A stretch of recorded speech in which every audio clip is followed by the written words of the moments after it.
সোনার রাজকুমার ও চাঁদের রাজকুমারী। অনেক দূরে এক সোনার রাজ্যে বাস করত রাজকুমার আরিফ। তার চুল ছিল সোনালি, চোখ ছিল নীল সমুদ্রের মতো।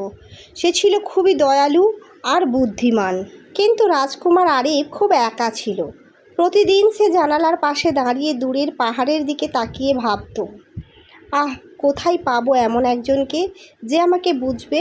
ঠিক তেমনই আমরা দেখব চাঁদের রাজ্য। অন্য এক রাজ্যে বাস করত রাজকুমারী লুনা। তার নাম ছিল চাঁদের রাজকুমারী। তার চুল ছিল রূপালি, চোখ ছিল তারার মতো উজ্জ্বল। সেও খুব একা ছিল।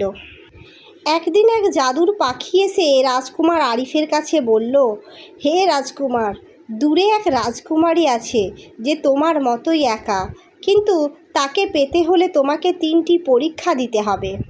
প্রথম পরীক্ষা ছিল সাহসের। রাজকুমারকে এক ভয়ানক ড্রাগনের সাথে লড়াই করতে হলো।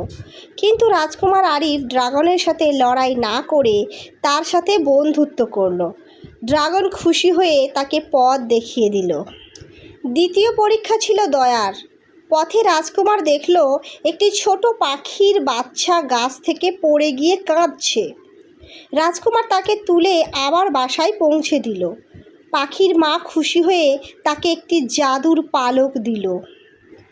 তৃতীয় পরীক্ষা ছিল ভালোবাসার। পথে এক বৃদ্ধা ভিক্ষা চাইল। রাজকুমার তার সব খাবার বৃদ্ধাকে দিয়ে দিল। বৃদ্ধা আসলে ছিল এক পরী। সে খুশি হয়ে রাজকুমারকে একটি জাদুর আংটি দিল। অবশেষে রাজকুমার আরিফ পৌঁছলো চাঁদের রাজ্যে। সেখানে দেখা হলো রাজকুমারী লুনার সাথে।